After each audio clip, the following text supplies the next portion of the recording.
안녕하세요. 이번 발표를 맡게 된 미디어 커뮤니케이션학과 차형우입니다. 저희 조는 이번 위기관리 제안서의 주제로 2021년 5월경 선임자의 성추행으로 인해 자살한 고 이해람 중사 사건을 선정하였습니다. 이에 대해 국방부가 한 대응과 저희의 제안을 설명드리도록 하겠습니다. 보시는 바와 같이 이번 위기관리 제안서의 목차로는 위기 개요를 설명하고 그에 대한 국방부의 대응이 무엇이었는지 분석한 후 이에 대한 평가와 저희의 제안을 소개하고자 합니다. 그렇다면 위기 개요부터 설명을 시작하도록 하겠습니다. 사건의 순서입니다. 고 이해람 중사는 공군본부 20전투 비행단 소속의 하사로 3월 2일경 같은 부대의 선임 장중사에 의해 성추행을 당하게 됩니다. 곧바로 군 경찰과 상담센터에 신고를 하였으나 그에 대한 올바른 대처를 받지 못하고 5월 21일 극단적인 선택을 하게 됩니다. 이 사실이 너무 억울했던 유가족들은 그 다음날 국민청원을 올리게 되며 이슈가 위기로 전환됩니다.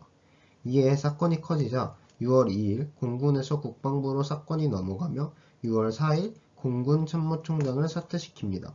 그렇게 국방부에서는 긴 시간 동안 고 이해람 중사가 자살한 건에 대한 책임이 있는 피해자들을 모두 압수수색합니다. 그 대상으로는 초동 수사를 하지 않은 군 법무실과 군 경찰, 제때 보고하지 않은 양성평등센터장, 성추행 사실을 숨기려고 했던 선임들이 있고 총 22명의 수사를 진행하게 됩니다. 하지만 결국 이 모든 수사는 직접적인 피해를 일으킨 성추행 가해자 장중사만이 징역 15년을 받고 초동수사 미흡과 관련된 지휘부 전원은 면죄부를 받게 됩니다. 이 사건이 흘러가는 중간 신임 박인호 공군 참모총장 임명과 최초로 시행된 국방부 특임검사 파견 등의 너무나 많은 중간 사건들이 있었습니다. 결국 10월 8일에 결과가 나왔지만 최근에 유가족들이 문재인 대통령과 만나 군수사가 아닌 특검을 요청했을 정도로 3월부터 현재까지 진행되고 있는 긴 사건입니다. 때문에 저희는 많은 중간 사건들 중 주요 사건을 뽑아 설명드리고자 합니다. 저희가 뽑은 주요 사건은 총 4가지입니다. 첫째, 이해람 중사가 신고 후 자살까지의 빈 공백 기간입니다. 이땐 위기가 아닌 이슈 관리 측면이 나오는 시기입니다. 둘째, 공군본부에서 국방부로 사건이 이관된 사실입니다. 이것은 위기관리 대응을 해야 하는 주체가 공군본부에서 국방부로 확고화된 과정입니다. 셋째, 신임 공군참모총장의 임명입니다. 신임 총장의 사과와 다짐이 드러나는 부분입니다. 넷째, 특임검사의 파견입니다. 국방부가 최초로 시행한 제도인 특임검사 파견은 수사가 길어짐에 대한 우려가 커져 시행된 제도입니다. 그렇다면 저희는 이 4가지 사건을 왜 주요 사건으로 뽑은 것일까요? 그 이유는 이 사건들에서 국방부가 시행한 이슈 관리와 위기 관리의 대응들이 나타나는 기간이기 때문입니다. 우선 이슈 관리 측면에서 한 대응입니다. 주요 사건 중 공백 기간에 해당하는 기간인데요. 앞에서 설명드렸다시피 고 이해람 중사는 이미 성추행을 당한 후에 직접 자신이 신뢰하던 선임과 군 경찰을 찾아가 신고하고 양성평등센터에서 상담을 받았습니다.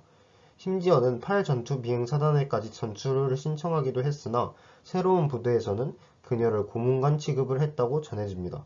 또한 선임 간부들은 이 사실을 은폐하기 바빴고 군 경찰과 검찰은 이 사건에 신경을 쓰지 않았으며 심지어 검찰에서 파견해준 변호사는 유가족들을 진상들이라고 불렀다는 사실이 드러납니다. 결정적으로 공군본부에서 성상담을 담당하는 양성평등센터 이갑숙 위원장은 강제추행을 보고서에서 빼고 사건이 발생한 즉시 보고한 것이 아닌 매달마다 보고하는 양성평등 업무 개선 보고서에 보고했습니다. 즉, 이 기간 동안 이슈를 관리하는 모습을 찾아보긴 힘들었습니다. 위기관리 측면에서는 크게 2가지로 나눌 수 있습니다. 우선 신임 공군 참모총장이 들어와 유가족들을 만나 진심으로 사과하는 모습을 보입니다. 또 이보다 조금 이전 서욱 국방부 장관도 직접 고 이해람 중사의 빈소에 들러 유가족들에게 진심 어린 사과와 함께 국방부를 쇄신하겠다는 인터뷰를 합니다. 여기서 드러나는 전략은 전형적인 위기에 대한 사과 전략으로 볼 수 있습니다. 다음은 국방부의 특임검사 파견이 있었습니다. 이 특임검사 파견의 경우 사건을 신속히 그리고 정확히 수사하겠다는 국방부의 전략이었습니다. 또한 박인호 공군 참모총장은 이번 문제가 군, 경찰, 검찰의 비리에서 시작되었다고 보고 공군, 경찰, 검찰의 완전한 분리를 명령합니다.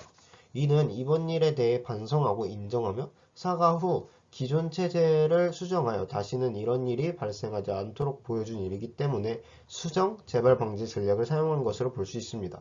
이 수정, 재발 방지 전략의 경우 SCCT의 측면에서 보면 대안 제시의 측면으로도 볼 수 있습니다.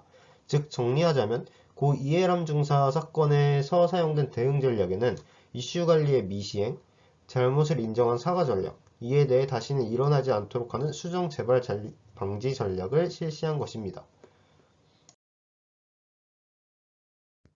그렇다면 이 세 가지 대응에 대한 저희의 평가를 설명하겠습니다.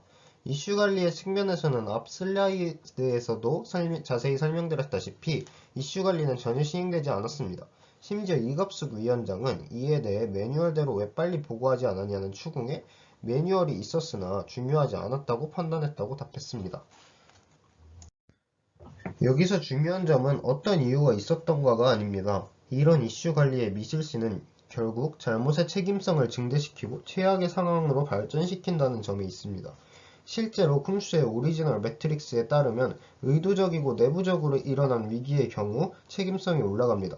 이 책임성이 올라갔을 경우 우리가 위기 상황에 사용할 수 있는 대응책은 현저히 적어지게 됩니다. 이해람 중사의 사건이 딱 이 경우이며 때문에 국방부는 부인이나 공격을 완화하는 시도는 할 수 없습니다. 책임도가 올라간 것은 결국 그만큼 우리의 잘못이 확실해졌다는 것을 뜻하기 때문입니다. 다음으로는 위기관리 측면 중 사과 전략에 대한 평가입니다. 이 사건에 대해서는 문재인 대통령이 직접 언급하였고 절망스러워하며 분개하는 모습을 감추지 못했습니다. 서욱 국방부 장관의 경우는 앞서 설명드렸다시피 유가족을 직접 만나 사과를 하였는데요. 이 사건에 대해 인터뷰 등을 포함했을 때 공식 석상에서 3번의 사과를 했습니다. 마지막으로 박인호 신임 총장의 경우 한 번의 사과가 있었으나 전 공군 참모총장 또한 공식 석상에서 사과를 했기 때문에 2번의 사과 전략을 사용한 것으로 판단됩니다. 하지만 과연 이런 반복적인 사과 전략이 공중들의 질타를 줄일 수 있을까요? 저희는 경희대학교 박경희 교수의 논문을 근거로 이에 대한 댓글을 조사해봤습니다. 박경희 교수의 논문의 주 내용은 SCCT의 전략에서는 사과 전략이 제일 효과적인 수용 전략, 즉 단계성이 높은 전략이라고 설명하는 반면 실제로 이론처럼 되지는 않았다는 것입니다. 박경희 교수의 논문에서는 오히려 감정적 소구를 통한 사과 전략이 효과적이지 않을 수 있고 반복적인 사과는 의례적일 수 있다 주장합니다. 또 책임성이 높은 경우 사과 전략보다는 대안 제시, 즉 행동시정의 전략이 효과적일 수 있다는 것을 주장합니다. 이 논문과 일맥상통하게 최종적인 사과 전략을 사용한 시점에서 공중들의 반응은 싸늘하다 못해 위기 대응의 주체인 서욱 장관의 사퇴를 원하는 댓글들을 볼 수 있었습니다. 저희는 이것이 결국 지난 국방부의 퍼포먼스 히스토리가 공중에게 신뢰를 주지 못하고 있었고 때문에 반복적인 사과가 효과적이지 못한 전략이었다고 평가할 수 있었습니다. 단, PPT에도 적성했듯이 그렇다고 하여 사과 전략이 아예 필요 없다는 것은 아닙니다. 이에 대해서는 후에 다시 설명하도록 하겠습니다. 대안 제시 전략을 살펴보겠습니다. 고민숙 특임검사를 채용하고 군, 경찰, 검찰의 분리의 핵심은 결국 공정한 수사였습니다. 이번 사건에 연루된 모든 사람에게 책임성을 부여하고 억울한 죽음과 유족들의 원한을 풀어주고자 한 것입니다. 그러나 결국 가해자만 잡혔을 뿐 당시 법무부 실장과 양성평등센터장의 경우 작은 징계로 끝이 났습니다. 또한 군, 경찰과 검찰의 분리를 통해 비리가 없는 수사를 만들겠다고 했으나 이해람 중사에게 회유를 한 피해자 노 상사는 결국 감옥에서 자살했으며 같은 제목의 피해자 노 준이는 인터뷰에서 자신이 올바른 수사를 받지 못하고 유치장에만 갇혀 있었다고 주장합니다. 이것은 대안제시라고 내놓은 전략들이 모두 수사 과정에서 실패했음을 보여주는 결과입니다. 또한 저희는 이를 토대로 공중들의 반응을 살펴본 결과 수사가 끝난 후에도 계속 올라오는 재수사 국민청원, 대응에 대해 비판하는 댓글, 또 대응을 하는 과정에서 비판하는 의원들과 위원들을 찾아볼 수 있었습니다. 특히 주목할 점은 국방부와 함께 성범죄 대책을 관리하는 민간위원 14명이 국방부는 자신들과 소통할 생각이 없다고 비판하며 줄사퇴를 한 것입니다. 민간위원회는 뒤에 관리 제안에서도 설명하겠지만 국방부의 성범죄를 막기 위해 전문가들로 구성된 군인이 아닌 민간인들의 구성 집단입니다. 이들은 국방부를 도와 군의 성범죄들을 예방 및 처리하는 집단이고 이들의 줄사퇴 반응은 대안으로 제시된 공정한 수사가 이루어지지 못한 것입니다. 마지막으로 충격적이게도 이 사건이 종결된 후 보름이 되지도 않았는데 이와 똑같은 사건이 발생했습니다. 이는 결국 또 자살을 했다의 문제가 아닌 또 국방부의 부실 수사에 비판이 쏟아지며 같은 위기를 맞이한 것입니다. 만일 국방부의 사과 전략과 재발 방지 전략이 제대로 이루어졌다면 이런 위기가 또 발생한다는 것 자체가 모순이 되기 때문에 저희는 확실한 위기 관리의 실패라고 평가할 수 있었습니다. 이제부터는 국방부에서 실패한 위기관리 전략에 대해 저희가 생각해본 위기관리 제안을 하겠습니다. 우선 저희는 분석, 평가 단계와 마찬가지로 위기관리 단계에서도 이슈관리와 위기관리로 나누어 설명하고자 합니다. 결국 이 사건의 경우 위기 자체가 이슈관리를 안 한 것에 대한 공중의 분노이기 때문에 이슈관리를 어떻게 해야 한다는 제안을 필수적으로 해야 합니다. 반복적이게 말씀드려도 모자람이 없을 정도로 예전의 위기관리와 달리 현재는 위기관리에 앞선 예방이 매우 중요합니다. 때문에 이슈 관리에서 진행되지 않았던 것을 초동수사와 매뉴얼 미숙지라는 큰 두 가지 카테고리로 생각해봤습니다. 그 중에서도 저희는 초동수사의 미흡 측면이 아닌 매뉴얼의 미숙지에 초점을 맞추기로 했는데요. 그 이유는 초동수사의 미흡, 즉 부재는 비리와 관련되어 있기 때문입니다. 비리가 없는 집단이 제일 좋은 집단이고 제일 깨끗한 집단인 것은 확실하지만 사실상 이 문제를 해결하기 위해서는 전군의 비리를 조사해야 하면 이 일은 실현 가능성이 낮다고 생각합니다. 농담식으로 말하자면 군대를 다녀온 분들은 알겠지만 한 생활관 안에서도 엄청나게 많은 부조리가 있는데 그것을 다 잡는다는 것은 군의 영원한 숙제의 부분이 아닐까 생각합니다. 때문에 저희는 좀 더 현실적인 방안을 생각하고자 매뉴얼 미숙지 부분에 초점을 맞춘 것입니다. 고 이해람 중사 같은 경우 군 경찰, 검찰에 떠나서 군 경찰과 검찰을 떠나서 양성평등센터에서 국방부의 올바른 보고만 이루어졌다면 비리를 떠나 한 생명을 구할 수 있었을 것입니다. 양성평등센터의 역할이 그것이었으니 말입니다. 하지만 매뉴얼의 미숙지가 일으킨 참사이고 저희는 이를 완전히 숙지시켜 머리로만 기억하는 것이 아닌 몸이 알아서 나가도록 반복적인 롤플레잉을 제안합니다. 구체적인 롤플레잉 제안에 앞서 성범죄에 대한 현 공군의 보고체계를 이해하실 필요가 있습니다. 중심부에는 양성평등센터가 존재합니다. 양성평등센터에서는 상담관을 각 부대에 배치합니다. 상담관은 배치받은 부대에서 성범죄 상담 등을 해주는데 만일 성범죄 상담이 접수되면 즉각 센터에 보고해야 합니다. 센터에서는 보고를 받는 즉시 그 사태가 군 부대 혹은 군 장병에게 큰 위기를 가져다 준다고 판단되면 한 달에 한 번 하는 양성평등 업무 개선 보고가 아닌 국방부에서 제시한 보고서 틀에 맞게 2차에 걸쳐 보고해야 합니다. 이 보고서는 국방부 장관실 보건복지관으로 전달되며 국방부 장관에게 어떤 조치를 취하라는 결재를 받은 뒤 다시 센터에 명령하다를 하게 됩니다. 그러면 이에 맞게 센터는 피해자를 보호하는 역할을 하게 되는 것입니다. 여기서 각 부대의 지휘관들은 상담관이 안전한 환경에서 활동할 수 있도록 활동권을 보호해줘야 합니다. 또 이에 대해 앞서 언급했던 민간인 전문가들로 구성된 외부 인원들이 국방부를 협력, 감시하는 역할을 하는 것입니다. 그것이 앞서 설명한 민간위원회의 역할입니다. 이해람 중사 사건의 경우 센터에서 국방부의 보고 자체에서 문제가 발생하고 지휘관은 피해자에게 회유하는 문제가 발생했으니 이 매뉴얼 구조 자체가 시행되지 못했다고 볼 수 있습니다. 이에 저희가 생각한 롤플레잉 방식은 이렇습니다. 한 달에 한 번뿐인 형식적인 보고가 아닌 국방부 보건복지관에서 한 달에 한 번 불시에 긴급 상황을 부여하는 것입니다. 예를 들어 A 부대에 B 하사가 성폭행을 당했다. 그러니 A 부대는 매뉴얼대로 이를 보고하여 명령을 받아라 라는 식의 말입니다.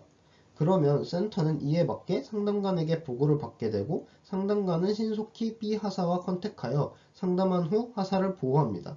이 과정에서 부대 지휘관은 상담관과 피해자가 보호될 수 있는 공간을 마련해야 합니다. 이런 식으로 매뉴얼 수준에 맞게 롤플레잉을 한 달에 한 번 필수로 진행합니다. 단 항상 불시에 진행하여 날이 정해진 날 형식적인 것이 아닌 마치 훈련 상황 같은 상황을 부여하는 것이 중요합니다. 또 외부에서 민간위원회가 이를 전체적으로 감시해 훈련 제101조에 맞게 체크리스트를 만들어 각 기관이 올바르게 대응했는지를 판단하는 것이 중요합니다.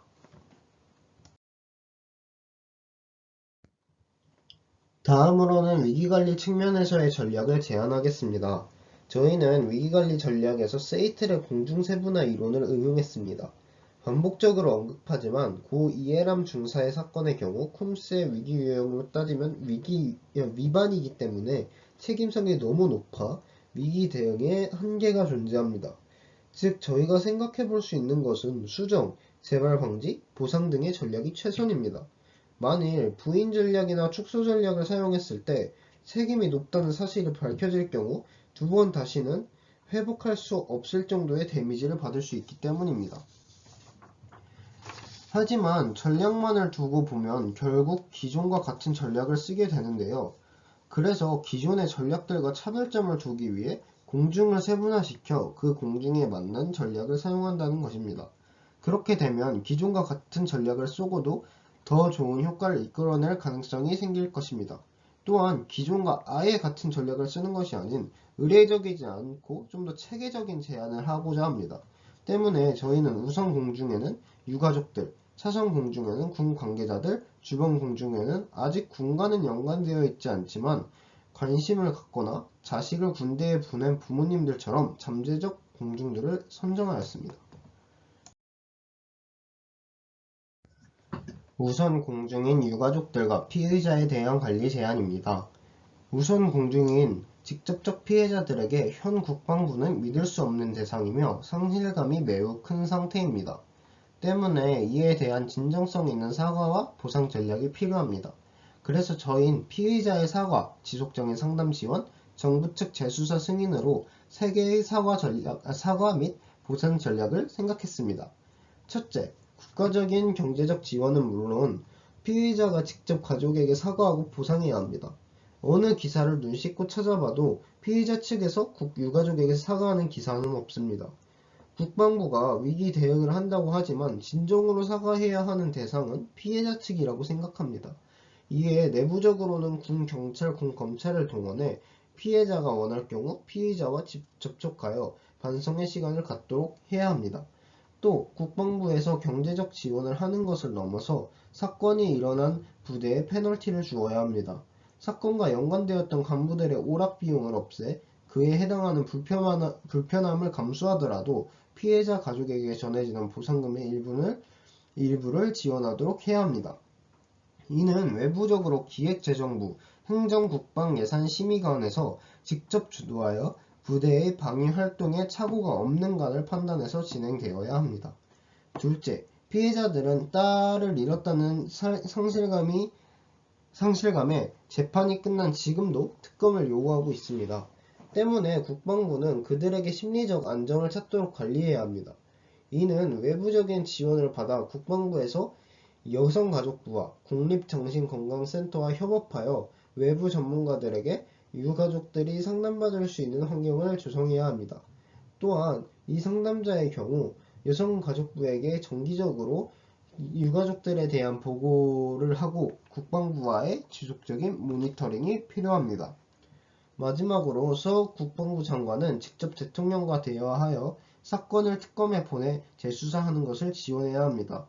이는 군 재판이 외부 압력을 받았다는 논란을 잠재울 수 있고, 실제로 피의자가 주장한 유치장에서만 있었다는 식의 주장을 다시 한번 검토할 필요가 있기 때문입니다.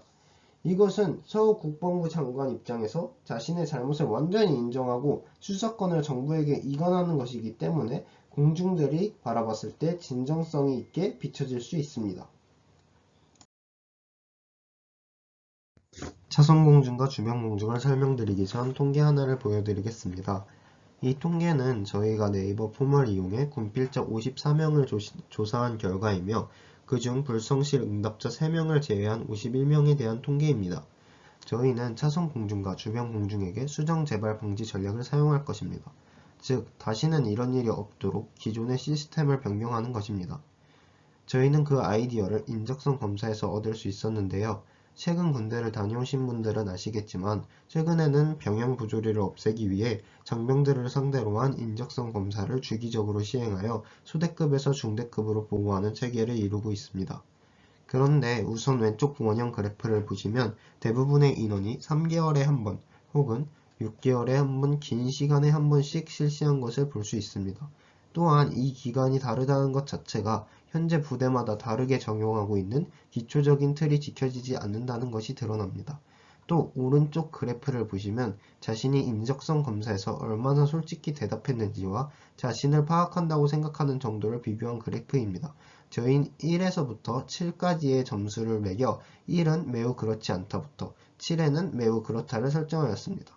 보시는 바와 같이 인원들 대부분은 매우 솔직하게 대답을 했다고 하는 반면 자신을 파악하는 정도는 매우 낮거나 중간값을 선택했습니다. 이는 인적성 검사의 신뢰도가 그닥 높지 않고 정확성이 떨어진다라는 평가를 내릴 수 있는 부분입니다. 또한 이 인적성 검사와 동일한 시스템을 가진 인성 검사 체계도 믿을 수 없다는 결론까지 추측해 볼 수 있었습니다. 물론 이 설문조사 자체가 너무 적은 인원에게 이루어져 모든 군인들의 생각을 대변했다고 하기 어렵습니다. 즉 표본 집단이 너무 작다는 문제점을 가진 것입니다. 그러나 대학생 수준의 조사의 한계성과 짧은 기간이라는 제약성을 고려해 봤을 때 논리적 근거로 사용하는 것에 유의미하다고 생각합니다.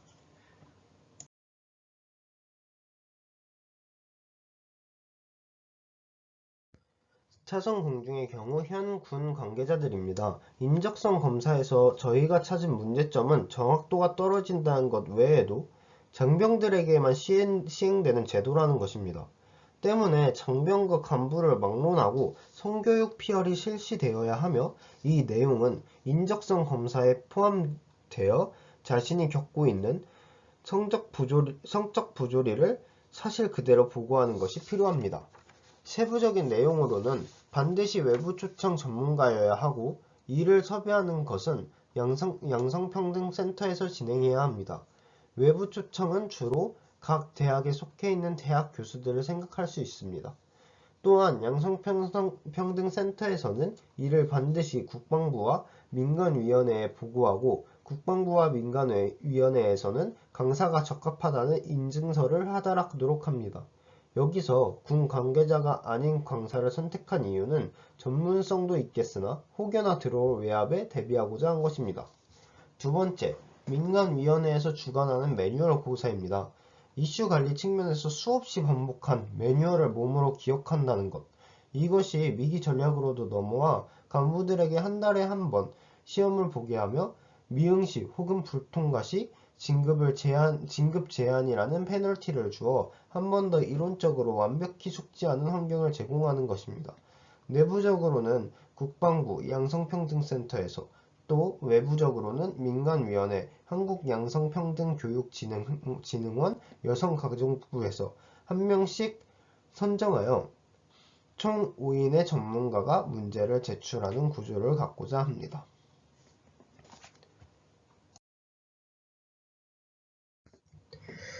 마지막인 주변 공중의 경우 잠재 공중으로 군 관계자는 아니지만 언제 군 관계자가 될지 모르는 인원들입니다. 때문에 저희는 이런 주변 공중들이 미래의 군을 이끌어가는 주인공이 될 것이라고 판단했습니다. 즉, 애초에 이런 일이 발생하지 않도록 인적성 검사와 같은 체계인 장병 인성 시험과 간부 인간시험의 인성 영역을 강화해야 합니다. 허술한 인성검사 구조 자체를 체계적으로 바꾸어 더 올바른 성관념을 가진 사람을 뽑자는 것이 취지입니다. 때문에 외부적으로 이에 대해 국립정신건강센터의 전문가들의 도움을 받아 문제의 질을 향상하고자 합니다. 결국 중요한 것은 이렇게 수정재발 방지 전략을 썼을 때 우리가 이런 대안을 제시했다는 것을 대중들에게 보여주는 것입니다. 하지만 저희는 문득 이를 알린다고 했을 때 국민들의 불만이 줄어들 가능성이 현저히 적을 것이다 라고 생각했습니다. 왜냐하면 이미 국민들은 수많은 군의 비리를 경험했고 우리나라의 역사에는 군부정권이라는 과거가 있기에 군에 대한 신뢰도가 떨어져 있는 것입니다.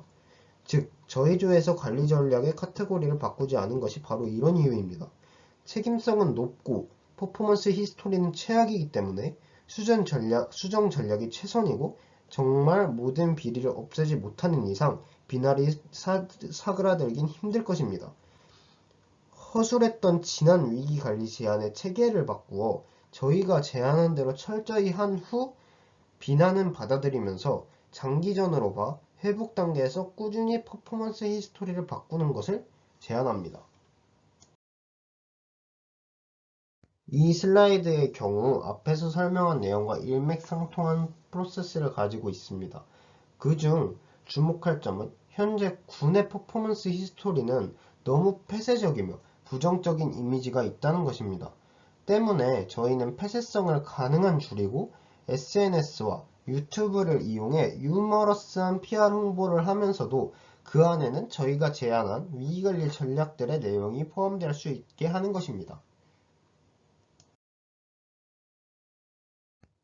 이해가 안 되실 수 있어 예를 들어 설명해 보자면 저희가 제안한 관리 제안과 앞으로 병영생활이 개선될 때마다 페이스북 페이지를 이용해 상세하게 일반 대중들도 접근 가능하도록 합니다. 하지만 글만 읽는다면 사람들은 주목하지 못할 것이고 군의 딱딱한 이미지도 벗어나지 못할 것입니다. 때문에 페이스북 페이지를 유튜브와 연동하여 국방부에서 직접 제작한 미니 드라마 형식으로 유머러스한 군 생활을 그리면서도 이런 정보들이 모두 들어가 개선되고 있음을 알리는 것입니다. 단, 국방기밀 누설의 위험이 있을 수 있으므로 청와대와 국방부가 협력한 형태를 띠는 것이 좋을 것입니다.